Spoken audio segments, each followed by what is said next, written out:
प्रश्न है, वैष्णवों को विष्णु सहस्त्र नाम का पाठ किस तरह करना चाहिए और उसके लिए शाप विमोचन जरूरी है क्या?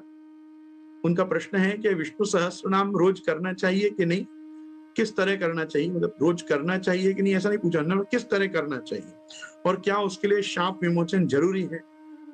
देखो, ऐसा है, मैं इस चीज का उत्तर आपको हाँ या ना में नहीं दूंगा, पहले मैं आपको समझाऊंगा कि ये प्रश्न के पीछे लॉजिक क्या है। एक वस्तु समझो, अगर ये प्रश्न पूर्ण रूप से पुष्टि मार्गीय वैष्णव का किया हुआ है, क्योंकि इसके साथ भी मुझे नाम नहीं आया, नहीं तो मैं जरूर समझ जाता कि कौन से देश और कौन से स्थान से किन व्यक्ति ने ये प्रश्न किया है, लेकिन ये प्रश्न ऐसा है कि वैष्णवों को विष्णु सहस्त्र नाम का पाठ किस तरह करना चाहिए और क्या उसके लिए शाप विमोचन जरूरी है।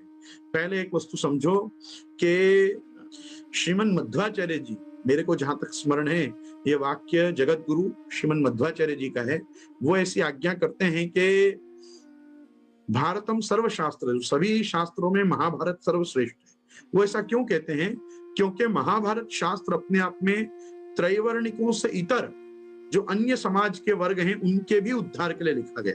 मतलब जैसे श्रीमद् भागवत से भी हम ये चीज को समझें तो स्त्री शूद्रा द्विज बंधुनाम त्रयी ना श्रुति गोचरा इति भारतमाख्यानम कृपया मुनिना कृतम। महामुनि वेद व्यास ने, कृष्ण द्वैपायन बादरायण वेद व्यास जी ने महाभारत किन के लिए लिखा? स्त्रियों के लिए, शूद्रों के लिए और द्विज बंधुओं के लिए। द्विज बंधु मतलब जैसे वो क्षत्रिय और वो वणिक, वो क्षत्रिय और वो वणिक जिनका यज्ञोपवीत नहीं हुआ है, नहीं हो पाया है, जहाँ जो लोग व्रात्य हो चुके हैं, जिनको अब समय निकल गया है संस्कार का, लेकिन उनको अभी भी शास्त्र अध्ययन करना है, उनको अभी भी वेदादि शास्त्र के तात्पर्य को जानना है, तो उनके लिए महामुनि ने कृपा करके महाभारत लिखा है। महाभारत को पंचम वेद भी बताया गया, शास्त्रों में उसको पांचवा वेद कहा गया, मतलब उसमें सबका अधिकार है। जिन लोगों को वेदादि शास्त्र मतलब वेद उपनिषद ये पढ़ने के भी अधिकार पहले जिनके नहीं थे, उनके लिए भी महाभारत सुलभ था। आपको याद हो, वैष्णवों को तो खास याद होना भी चाहिए कि जिस समय जगत गुरु वल्लभाचार्य चरण ने, श्रीमद आचार्य चरण ने जिस समय पर पद्मनाभ दास जी को मना कर दिया कि तुम वृत्त्यर्थ भागवत जी मत करो, मतलब कोई भी प्रकार से भागवत जी कथा जगह जगह जाके तुम मत सुनाओ और उससे वृत्ति मत करो, उससे अपनी आजीविका उपजीवी उससे एकत्रित मत करो, तब बाद के प्रसंगों में पद्मनाभ दास जी अगर कहीं जाते तो गुरु आज्ञा थी कि भागवत जी कहीं सुना के उसकी दक्षिणा नहीं लेना, तो उस जगह पे एक महाभारत की कथा सुना। और वहां पद्मनाभ दास जी के चरित्र में इतनी अच्छी बात आती है कि पद्मनाभ दास जी को इतना कॉन्फिडेंस होता था कि मैं जब कथा सुनाऊंगा तो इतना वीर रस उत्पन्न होगा कि ये सब क्षत्रिय आपस में लड़ने लग जाएंगे, महाभारत के प्रसंगों को सुन सुन के तो उत्तेजित हो जाएंगे। तो वहां वार्ताकार लिखते हैं पद्मनाभ दास जी की वार्ता में कि पहले ही सबके हथियार छुड़ा लेते, तो सबके हथियार बाजू में रखवा के और फिर महाभारत की कथा सुनाते, जिससे वीर रस उत्पन्न हो पे एक दूसरे पे प्रहार ये लोग ना कर दें। मतलब इतनी प्रगाढ़ता के साथ, अपनी तत्परता के साथ वो महाभारत सुनाते थे। तो पहले ये तो अब जाके इतना श्रीमद् भागवत जी होने लगा, कि पहले इतना नहीं था। भागवत जी सुनने वाले बड़े बड़े व्रती और तपोनिष्ठ लोग हुआ करते थे। आप सब मेरे से जो वय में बहुत बड़े बड़े लोग यहाँ बैठे हैं उनको तो याद होगा, पहले भागवत जी 2 समय में होती थी। मतलब भागवत जी की जब कथा होती तो एक सुबह का सत्र होता था और एक मध्याह्न काल के बाद का सत्र होता था। और शास्त्रियों के पास इतना बोलने का मैटर होता था, ये आज की तरह गाना बजाना नहीं होता था इतना, कि वो बेचारे आग्रह रखते थे कि 2 बार के सत्र में, मतलब आज की तारीख में हम कहें ना तो 14 दिन की भागवत होती थी। जो आज 7 दिन की भागवत जी हो रही है वो 14 दिन की भागवत जी होती थी। मतलब 7 दिन में सुबह सांझ के 2 सत्र में 3-3 घंटा, मतलब 6 घंटा व्यास जी प्रतिदिन बोलते थे। और आज 6 घंटा में 1 घंटा भी व्यास जी नहीं बोलते, बैंड बाजा ही बोलते रहते। तो ये जो हमारे शास्त्रों की और समाज की सम्मिलित बैंड बजाई जा रही है, ये परिस्थिति पहले नहीं थी। पहले लोग भागवत जी से इतर भी गीता जी भी सुनते थे, महाभारत भी सुनते थे, पद्म पुराण, विष्णु पुराण आदि भी सुनते थे। पर मालूम नहीं क्या हुआ, ये सब पुराणों के श्रवण का आज खाली मरे बाद लोग गरुड़ पुराण जरूर सुनते हैं और सुनवा देते हैं दूसरों को, उसमें भी खुद तो बैठते नहीं, खुद तो रोने धोने में लगे रहते हैं और दूसरे लोग गरुड़ पुराण, वो बेचारा शास्त्री पढ़ता है, शास्त्री सुन लेता है, शास्त्री रो लेता है, जिनके नाम पे रोना होता है। एक भागवत जी से इतर मैं कहीं किसी पुराण की कदर देख रहा हूं तो गरुड़ पुराण की कदर हो रही है, बाकी सबका तो बंटाधार हो गया। खैर अपना प्रश्न ये नहीं था, अपना प्रश्न तो ये है कि विष्णु सहस्त्रनाम, अब विष्णु सहस्त्रनाम की उत्पत्ति काय में से है? विष्णु सहस्त्रनाम की उत्पत्ति महाभारत में से ही है। तो महाभारत के अनुशासन पर्व में ये भीष्म जी के द्वारा युधिष्ठिर जी को पूरा उपदेश है, ऐसा वैशंपायन ऋषि अपने को बता रहे हैं। तो ये जो इसमें युधिष्ठिर के 6 प्रश्न हैं, उन 6 प्रश्न के समाधान के रूप में भीष्म पितामह जो हैं वो पूरे विष्णु सहस्त्रनाम जो उनने ऋषि मुनियों से सुना उसको वो देते हैं युधिष्ठिर राजा को। तो इस प्रकार से विष्णु सहस्त्रनाम की उत्पत्ति हुई है। तो मध्वाचार्य जी के मार्ग में तो ये नियम उन्होंने रखा था कि भारतम सर्वशास्त्रेषु, सब शास्त्रों में महाभारत सर्वश्रेष्ठ है, और भारते गीतिका वरा, और महाभारत में भी सबसे श्रेष्ठ क्या है? भगवद वाणी है, भगवद गीता है। तो भगवद वाणी और भगवन नाम, तो कहा विष्णु सहस्त्र नामानि ज्ञेयम पाठ्यम च तद्वयम, तो तुमको रोज ये 2 का पाठ करना है, एक गीता जी का पाठ करना है और एक विष्णु सहस्त्र नाम का पाठ करना है। ऐसा मध्वाचार्य जी ने मध्व वैष्णवों को तो नित्य में ये क्रम बताया, और आज भी मैं जितने मध्व संप्रदाय के वैष्णवों को जानता हूँ वो सब लोग अपने घर में नित्य गीता जी का पाठ किए बिना और विष्णु सहस्त्र नाम का पारायण किए बिना अन्न ग्रहण भी नहीं करते और घर से कहीं जाते भी नहीं। ऐसे टेकी श्रीमन मध्वाचार्य जी के सेवक आज भी हमने देखे हैं और देखते हैं। अब देखो, अगर ये प्रश्न, अच्छा इसमें प्रश्न का जो उत्तरार्ध है, वो प्रश्न का उत्तरार्ध ये कि क्या शाप विमोचन जरूरी है? अरे भाई, ये तांत्रिक पद्धति से शाप विमोचन, उत्कीलन, संजीवनीकरण, मंत्र को क्या कहते हैं, चैतन्यकरण, ये सब जो है ये सब सकाम प्रयोगों के लिए है, तंत्र में वर्णित प्रयोग है। इसका निष्काम भक्ति मार्गियों से कोई संबंध नहीं है। अपन निष्काम भक्ति मार्गी तो मतलब यूं समझो ना कि अपन अपनी क्या बात करें।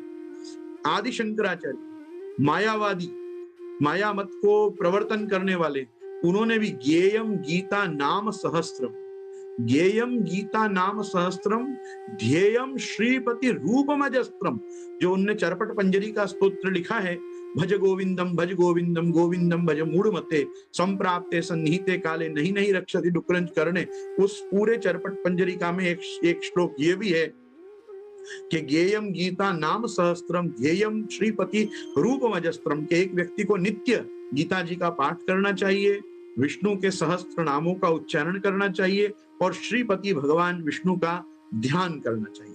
तो ये तो भाई एक सभी जगत गुरु आचार्यों ने, भगवत पाद रामानुजाचार्य हो, भगवत पाद मध्वाचार्य हो, भगवत पाद शंकराचार्य हो, सभी ने कृपा करके विष्णु सहस्त्र नाम, और आपको तो आश्चर्य होगा जान के कि जिन महानुभावों ने प्रश्न किया है कि विष्णु सहस्त्र नाम पे सबसे प्राचीन और पहली टीका खुद आदि शंकराचार्य की, आदि शंकराचार्य ने ही सबसे पहले विष्णु सहस्त्र नाम पे भाष्य किया है और एक एक श्लोक, एक एक नाम का अर्थ समझाया है।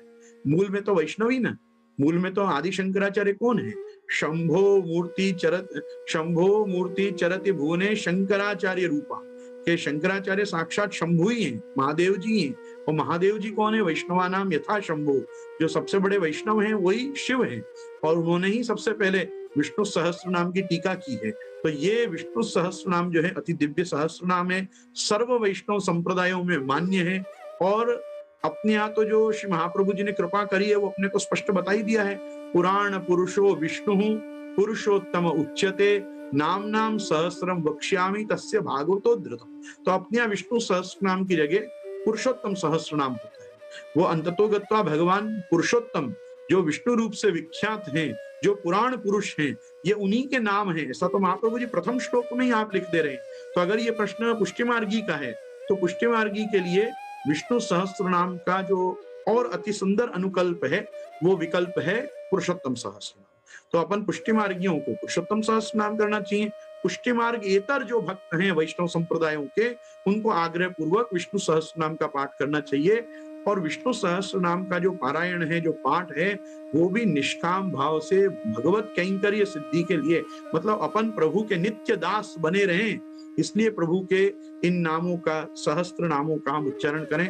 नमोस्तुनंताय सहस्त्र मूर्तये सहस्त्र पादाक्ष शिरोरुबाहवे सहस्त्र नामने पुरुषाय शाश्वते सहस्त्र कोटि युग धारणे नमः। जैसे सहस्त्र शीर्षा पुरुष, सहस्त्राक्ष, सहस्त्रपाद जो भगवान है, उनके ये विराट स्वरूप का जो ध्यान है वही विष्णु सहस्त्र नाम में एक एक नाम है। तो विष्णु सहस्त्र नाम का पाठ करें या पुरुषोत्तम सहस्त्र नाम का पाठ करें, बात एक ही है, लेकिन विशेषता ये है कि पुरुषोत्तम सहस्त्र नाम में जो भगवान के नाम है वो सब साक्षात भगवान नामात्मक स्वरूप पुराण पुरुषोत्तम श्रीमद् भागवत में से साक्षात कृष्णावतार, श्री कृष्णास्यावतार ऐसे श्री महाप्रभु जी ने प्रकट किया है। तो महाप्रभु जी की वाणी का वचनामृत और ऐड होने से उस विष्णु सहस्त्र नाम की महिमा और बढ़ जाती है, जिसको हम पुरुषोत्तम सहस्त्र नाम के नाम से जानते हैं। वो मर्यादा के श्रेष्ठतम भक्त ऐसे भीष्म पितामह के द्वारा कहा हुआ है। और ये पुष्टि संप्रदाय के प्रवर्तक आचार्य जगत गुरु महाप्रभु श्रीमद् वल्लभाचार्य चरण के वाणी से, आपके मुखारविंद से ये निश्चित हुआ है। ऋषि अग्नि निरूपिता गायत्री च तथा छंदो देवता पुरुषोत्तमा। इसके ऋषि साक्षात अग्नि हैं। अग्नि स्वरूप वैश्वानरावतार महाप्रभु वल्लभाचार्य चरण ने पुरुषोत्तम सहस्त्र नाम लिखा है। तो मैं ऐसा समझता हूँ कि पुष्टि मार्गीय वैष्णव का यदि ये प्रश्न है तो उसको विष्णु सहस्त्र नाम के स्थान पे पुरुषोत्तम सहस्त्र नाम करना चाहिए। और जो इतर मार्ग के वैष्णव हैं उनको आग्रह पूर्वक गीता जी का पाठ और साथ में विष्णु सहस्त्र नाम करना चाहिए। विष्णु सहस्त्र नाम में किसी श्राप विमोचन आदि की जरूरत नहीं है। ये भगवान के नाम लेने से अपने सभी कलमश और सभी श्राप धुल जाते हैं। इनको क्या श्राप विमोचन की आवश्यकता है?